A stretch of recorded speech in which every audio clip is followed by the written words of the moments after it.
While still a teenager, Jones established a pulpit on the street corners of Richmond, Indiana, where he sold monkeys door to door in order to fund his activities.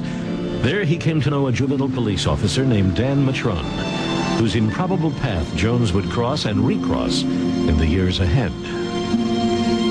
By the late 1950s, Jones had married his high school sweetheart, Marceline, and established an interracial church based in Indianapolis. He called it the People's Temple. At first, the church prospered, but Jones had a secret life. Matron left Richmond and joined a sometime CIA cover at the State Department. Coincidentally or not, Jones suddenly became of deep interest to the most clandestine department of the agency, whose activities included mind control experiments, attempts to assassinate Fidel Castro, and operations to infiltrate and disrupt black organizations. For reasons that the CIA has always refused to explain, they opened a secret file in Jones' name.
Very glad to be here. This is a congressional inquiry. I think that all of you know that I'm here to find out more about questions that have been raised about your operation here. But I can tell you right now that from the few conversations I've had with some of the folks here already this evening, that whatever the comments are, there are some people here who believe that this is the best thing that ever happened in their whole life.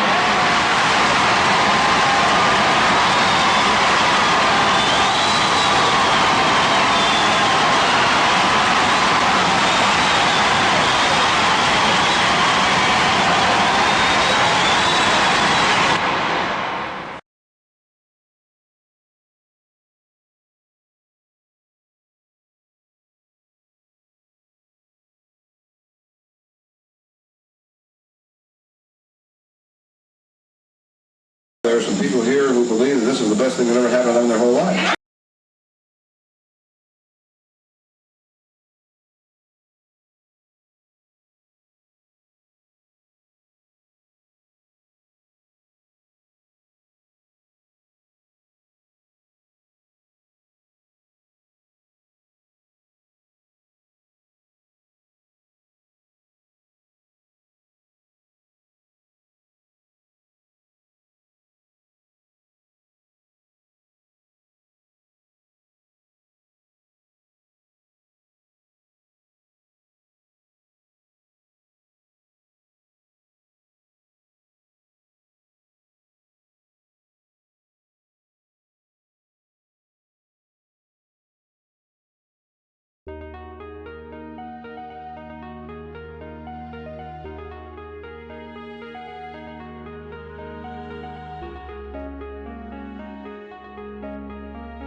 Jones himself was one of the last to die, a single gunshot to the head sometime around midnight.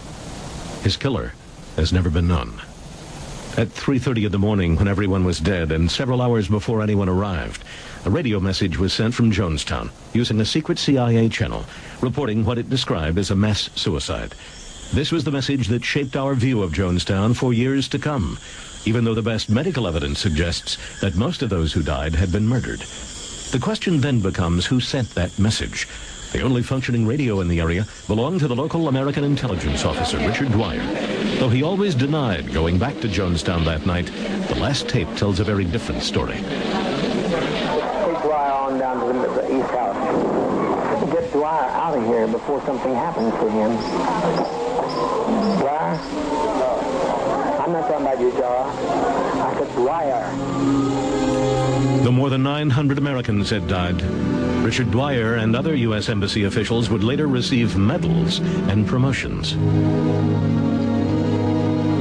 A multi-million-dollar lawsuit was subsequently filed by Congressman Ryan's daughter and the relatives of those who died. The suit described the deaths as a massacre and alleged that Jones was an agent or operative of the Central Intelligence Agency. It was dismissed on a technicality and never tried.